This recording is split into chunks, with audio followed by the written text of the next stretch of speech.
This is Umar Ahmed for IFL TV in association with MTK Global. Jordan Gill even just comes off a UD win. What are you having tonight to eat?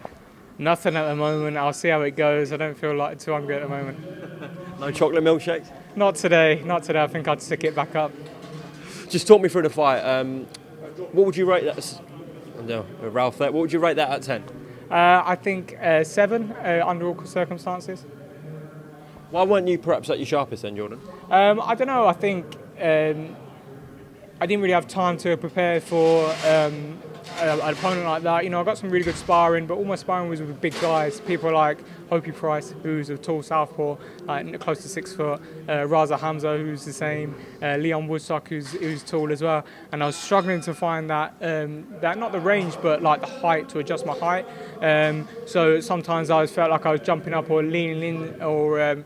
You know, not judging the distance as well as I could do, and then because I wasn't landing as crisp as I'd like to, or as often as I'd like to, I was forgetting to move my feet in the way that we've been working in the gym. But you know, I feel like I'm always overcritical. Dave seems happy, so as long as Dave's happy, I'm always pleased. I think it was a very impressive performance, but at times do you think you exchange a little bit too much, especially towards the end? Yeah, definitely. I made it hard work for myself at times, but you know, these guys, these Mexicans, they're a different level. Like, I watched this kid on tape and I knew I would struggle to judge the level because obviously everybody's boxed and you know there's tapes of him. He's boxed at world level.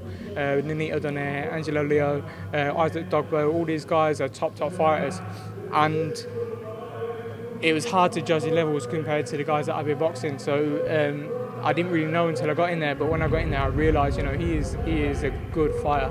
And it was down to me to adjust. So I struggled at times to adjust, and you always go in with a mindset to stick to your boxing and not do what Warrington did last week and exchange with a guy, because that's what these Mexicans want. But at times, when they're so experienced, these guys, and they come forward with so much pressure that you have got no choice. They put you in their positions and you have to exchange with them. And then the key is to do it safely and to do it with as little damage as possible. But you know, I'm still working on that, and been working in the gym, and I'm sure I'll do a better job next time.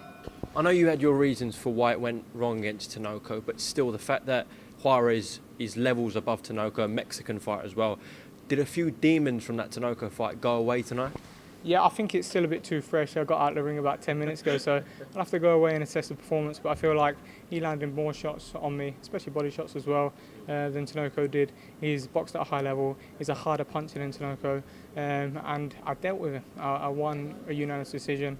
Okay, some rounds were close. He might have won a couple of rounds, but at the end of the day, I won the fight and I won it clearly. So, yeah, I feel like I can finally put that fight to bed.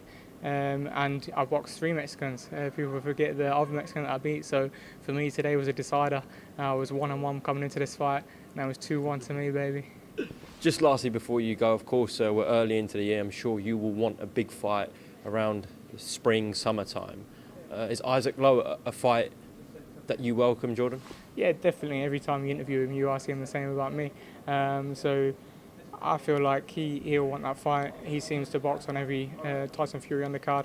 So if he does against when Tyson Fury boxes Joshua, if the fight gets made, which is looking very likely, then that's a great fight for an undercard and a massive fight as well. It's probably the only fight domestically that I'm interested in. And like I said, I've got a belt. He's got belts. We'll all be ranked top 15 in the world. That could be a world title eliminator. To be honest, Gill v Lowe, Lowe v Gill out in the Middle East on Fury Joshua card doesn't sound too bad. So we might get that made. Let's see what Eddie and Frank can do with that. But listen, Jordan, well done tonight, and yeah, enjoy the victory, all right? Thanks very much. Cheers, mate.